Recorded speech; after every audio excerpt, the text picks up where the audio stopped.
गणेश उत्सव काळामध्ये जो निर्माल्य जमा होतो तो गोळा करण्यासाठी नागपूर महानगरपालिकेने 19 निर्माल्य रथ तयार केलेले आपण बघू शकतो की अगदी थोड्या वेळामध्ये नागपूर पालिका आयुक्त यांच्या हस्ते यांना हिरवा झेंडा दाखवण्यात येणार आहे आणि शहराच्या वेगवेगळ्या भागामध्ये हे निर्माल्य रथ फिरणार आहे। विशेष करून जे मोठे गणेश मंडळ आहे त्यांच्याकडे मोठ्या प्रमाणामध्ये निर्माल्य जमा होतं आणि ते निर्माल्य या माध्यमातून गोळा केलं जाणार आहे। सोबतच जे वैयक्तिक घरगुती गणपती असतात त्याचा देखील ते निर्माल्य आहे ते त्या गणेश मंडळामध्ये आणून देऊ शकतात, तिथनं देखील मोठ्या प्रमाणामध्ये हे निर्माल्य गोळा केलं जाणार आहे।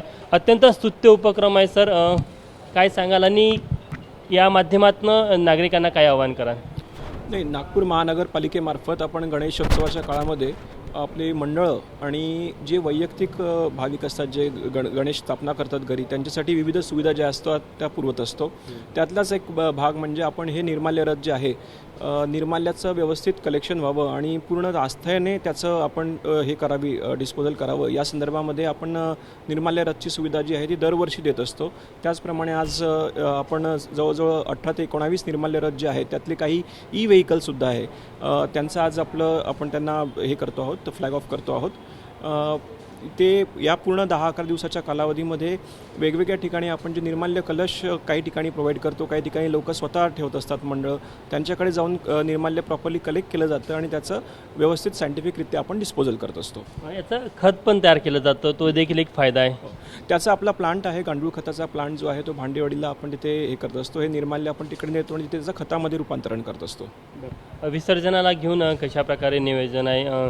जे कृत्रिम हौद आहे ते देखील तयार करण्यात आलेले आहे, त्याची कशा प्रकारे नियोजन आहे आणि काही मोबाईल व्हॅन्स देखील विसर्जनासाठी सुरू करतात पालिकेकडनं? नाही, आमच्या नागपूर शहरामध्ये गेले काही वर्ष अतिशय स्तुत्य असा उपक्रम राबवला जातो, तो म्हणजे आम्ही कोणत्याही नैसर्गिक पाणी स्रोतामध्ये गणपतीचं विसर्जन ते करत नाही। त्यासाठी आपण विविध सुविधा ज्या आहेत त्या महानगरपालिकेमार्फत देत असतो। साधारणतः पूर्ण शहरामध्ये विखुरलेल्या स्वरूपात म्हणजे डिसेंट्रलाइज स्वरूपामध्ये आपण कृत्रिम टँक जे आहेत छोटे टँक्स ते प्रोव्हाइड करत असतो। 2 फुटापेक्षा खालच्या ज्या गणेश मूर्ती आहेत त्यांचं आपण तिथे विसर्जन करतो। असे साधारणतः 400च्या वर टँक जे आहे ते आपण वेगवेगळ्या ठिकाणी देत असतो आणि ज्या 4 ते 5 फुटाच्या वरच्या ज्या मूर्त्या आहेत त्यांच्या विसर्जनासाठी आपल्याकडे कोराडीला तसेच सुरुवातीला कोराडीला एक आपला टँक होता आर्टिफिशियल टँक, त्याचबरोबर आपण यावेळेस पोलीस लाईन टाकळी, नंतर गोरेवाडा आणि कच्ची विसा इथे सुद्धा नवीन आर्टिफिशियल टँक्स जे आहेत ते सुरू केलेले आहेत। तिथे सर्व सुविधा ज्या आहेत त्या गणेश मंडळांना आपण प्रोव्हाइड करतो। इवन लोकांनासुद्धा तिथे आपण वेगवेगळ्या ठिकाणी ज्या गणेश विसर्जनाच्या वेळेच्या सुविधा असतात त्या प्रोव्हाइड करतो। त्यामुळे एक खूप गेले काही वर्षांपासून नागपूरमध्ये कोणत्याही गणपतीचं विसर्जन जे नैसर्गिक जलस्रोतात होत नाही आणि त्याच्यामुळे होणारं जे काही पर्यावरणाची हानी आहे ती टळते। घरगुती गणपतीसाठी मोबाईल व्हॅनचा एक उपक्रम नागपूर महानगरपालिका राबवते, घरोघरी अशा प्रकारे किती मोबाईल व्हॅन तयार करण्यात आल्या? आपल्याकडे मोबाईल विसर्जन टँक्ससुद्धा आपण तयार केलेले आहेत। साधारणतः प्रत्येक झोनला किमान 2, काही ठिकाणी जास्त डिमांड असते तर आपण 4-5ही प्रोव्हाइड करतो। असे 20 ते 25 आपल्याकडे मोबाईल विसर्जन टँक असतात।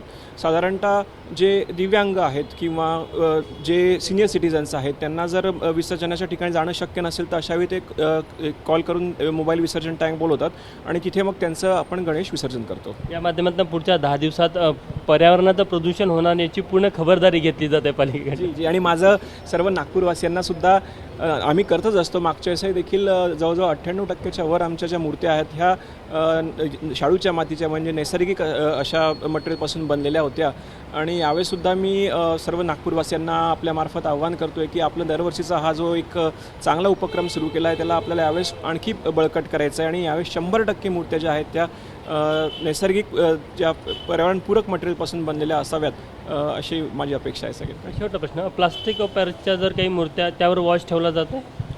नाही, POPच्या बाबतीमध्ये यावेळेस काही माननीय उच्च न्यायालयाकडनं शासनाकडनं निर्देश प्राप्त झालेले आहेत तर त्याच्यानुसार आम्ही आमच्या स्तरावर त्याची अंमलबजावणी करू।